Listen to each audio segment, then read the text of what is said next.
اعوذ باللہ من الشیطان الرجیم بسم اللہ الرحمن الرحیم افمن اسس بنیانہ علی تقوی من اللہ ورضوان، تو کیا بھلا وہ کہ جس نے اپنی بنیاد رکھی ہو اپنی عمارت کی تقوی پر اللہ کی طرف سے اور اس کی رضا پر، وہ بہتر ہے ام من اسس بنیانہ، یا وہ کہ جس نے اپنی تعبیر کی بنیاد رکھی ہے علی شفا جرف ہار، ایک ایسی کھائی کے کنارے پر جس کا کنارہ گرا چاہتا ہے، فنہارا بہی فی نار جہنم، تو پھر وہ اس کو لے کر گر گیا نار جہنم میں۔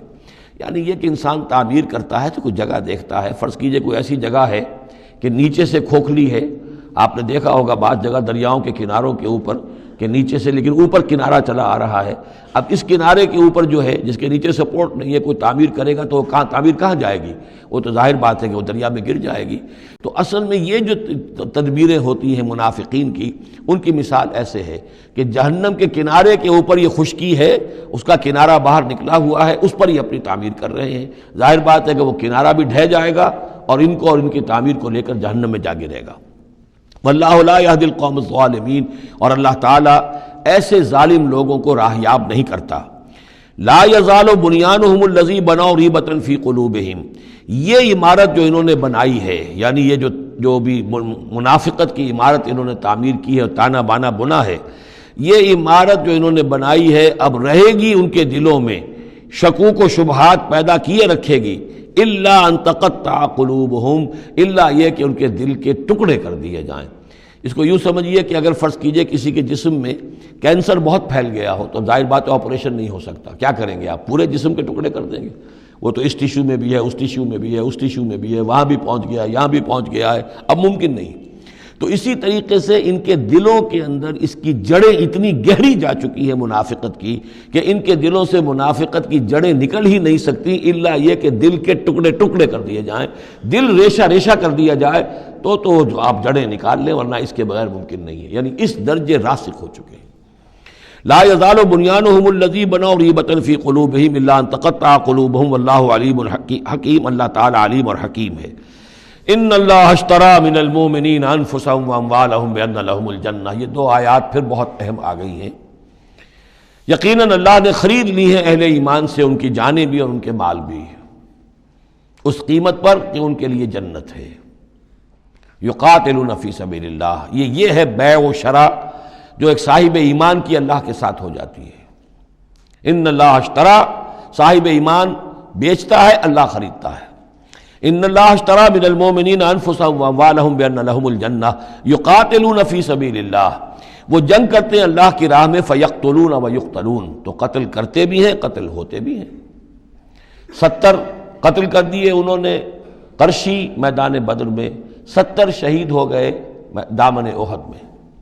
وعد اللہ علیہ حقا، وعدن علیہ حقا، یہ وعدہ اللہ کے ذمے ہے، ثابت ہے، پختہ ہے، قائم ہے، یعنی جنت انہیں اللہ دے کر رہے گا۔ اس میں اصل میں جو بین السطور کہیے یا جو بھی جو چیز پس منظر میں ہے وہ یہ ہے کہ ایک سودا ہوتا ہے نقد، آپ نے مال دیا اور قیمت لے لی، بات ختم ہو گئی۔ یہ جو اللہ کے ساتھ سودا ہے یہ ادھار ہے، یہاں سب کچھ لگا دو، خرچ کر دو، جان مال تن من دھن لگا دو، آخرت میں ملے گی جنت۔ جنت یہاں نہیں ہے، جنت وہاں ہے۔ تو چونکہ ادھار کا سودا ہے، اس پر دل میں کچھ نہ کچھ دغدغہ رہتا ہے۔ نو نقد نہ تیرا ادھار والی جو مثال ہے کہ 9 نقد نہ تیرا ادھار، ادھار کی 13 سے بہتر ہے کہ 9 جو نقد ملتے ہیں وہ لے لیے جائیں۔ تو اس حوالے سے جو ہے انسانی کمزوری بر بنائے طبع بشری، اس کے اندر ایک دغدغہ رہتا ہے، اس کو اب کس زور کے ساتھ اس کی نفی کی جا رہی ہے۔ وعدن علیہ حقاً، کوئی شک نہ کرو یہ وعدہ ہے اس کے ذمے، حق ثابت، فی التوراۃ والانجیل والقرآن، اور اللہ کی طرف سے اس وعدے کی توثیق 3 دفعہ ہو چکی ہے، تورات میں ہوئی، انجیل میں ہوئی، قرآن میں ہوئی۔ ومن اوفی بعہدہ من اللہ، اور اللہ سے بڑھ کر اپنے عہد کا وفا کرنے والا کون ہوگا؟ فاستبشروا ببیعکم الذی بایعتم بہ، پس خوشیاں مناؤ، جشن مناؤ اس بیع پر جو تم نے کی ہے۔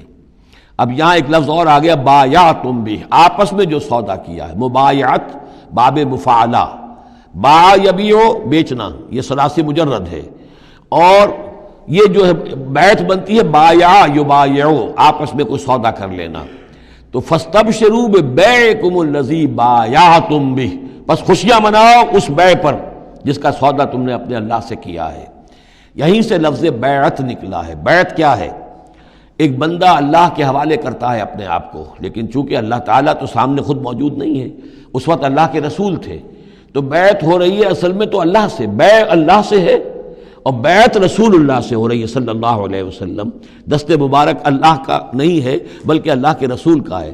البتہ ایک جگہ ہم جا کر دیکھ لیں گے کہ فرمایا گیا کہ ایک تیسرا ہاتھ اور بھی ہے، انویزیبل ہاتھ، غیر مرئی ہاتھ اللہ کا بھی ہے، ید اللہ فوق ایدیہم، اللہ کا ہاتھ ان کے ہاتھوں کے اوپر ہے۔ تو یہ بیع ہے، یہ سودا ہے، یہ ایمان کا لازمی تقاضا ہے۔ ان اللہ اشتری من المؤمنین انفسهم واموالهم بان لهم الجنہ یقاتلون فی سبیل اللہ فیقتلون ویقتلون وعدا علیہ حقا فی التوراۃ والانجیل والقرآن ومن اوفی بعہدہ من اللہ فاستبشروا ببیعکم الذی بایعتم بہ وذلک هو الفوز العظیم۔ اور یہی ہے بہت بڑی کامیابی۔ اللہ تعالی ہم میں سے ہر ایک کو یہ توفیق دے کہ اللہ کے ساتھ یہ بیع و شرع ہم کریں، اللہ کے ساتھ سودا کریں اور اللہ تعالیٰ کے ہاتھ اپنی جانیں اور مال بیچ دیں۔ اب اس کا جو ظہور ہوگا انسانی شخصیت میں وہ کیا ہے؟ یہ آیت بھی بڑی ہی گمبھیر اور بڑی جامع آیت ہے، بہت جامع آیت ہے۔ اس میں 9 الفاظ آئے ہیں، التائبون العابدون الحامدون السائحون الراکعون الساجدون الآمرون بالمعروف والناہون عن المنکر والحافظون لحدود اللہ وبشر المؤمنین۔ توبہ کرنے والے، اللہ کی پرستش اور بندگی کرنے والے، اللہ کی حمد اور تعریف کرنے والے، دنیاوی آسائشوں سے لا تعلق رہنے والے، سائحون پچھلے زمانے میں ہوتا تھا بنباس لینے والے، چلے جانے والے، شہروں کو چھوڑ کر چلے جاتے تھے لوگ جنگلوں کے اندر، لیکن ہمارے ہاں اسلام میں اب سیاحت نہیں رہی ہے، رہبانیت ختم کر دی گئی ہے۔ البتہ روزے داروں پر اطلاق ہوتا ہے، مہاجرین پر، مجاہدین پر جو اللہ کی راہ میں نکلے ہوتے ہیں وہ بھی گویا کہ ان کے مشابہ ہو جاتے۔ لا رہبانیت فی الاسلام الا الصوم، لا رہبانیت فی الاسلام الا الجہاد فی سبیل اللہ۔ الراکعون رکوع کرنے والے، الساجدون سجدہ کرنے والے، اور پھر 3 الفاظ وہ ہیں کہ جو ایک عملی جد و جہد، باقی سارے اوصاف تو اپنے ہیں، ذاتی ہیں، لیکن اس سے جو متعدی ہونا ہے، معاشرے کے ساتھ انہیں جو معاملہ کرنا ہے، جو بھی اب اس دعوت و تحریک کے لیے جو عمل کرنا ہے، الآمرون بالمعروف نیکی کا حکم دینے والے، والناہون عن المنکر بدی سے روکنے والے، اور سب سے زیادہ جامع لفظ آیا حافظون لحدود اللہ، اللہ کے حدود کی حفاظت کرنے والے، گویا کہ خدائی فوجدار بن کر کھڑے ہو جانے والے کہ یہ اللہ کے حدود ہیں، ہم پامال نہیں کرنے دیں گے، ہم انہیں توڑنے نہیں دیں گے۔ یہ ہے وہ در حقیقت کے جو منہج انقلاب نبوی کے ضمن میں اس دور میں جو ایک اجتہاد کی ایک ضرورت ہے کہ جو بھی آخری مرحلہ ہوگا جبکہ وہ سارے مراحل طے ہو چکے ہوں تو اس میں نہی عن المنکر بالید، کہ ہم حدود اللہ کو اب نہیں ٹوٹنے دیں گے اور ہم پوری طاقت کے ساتھ حفاظت کریں گے اللہ کی حدود کی، اور جو بھی منکرات ہیں ان کو روکیں گے۔ وبشر المؤمنین، اور اے نبی ان اہل ایمان کو آپ بشارت دے دیجئے۔ اللہم ربنا اجعلنا منہم۔ صدق اللہ العظیم۔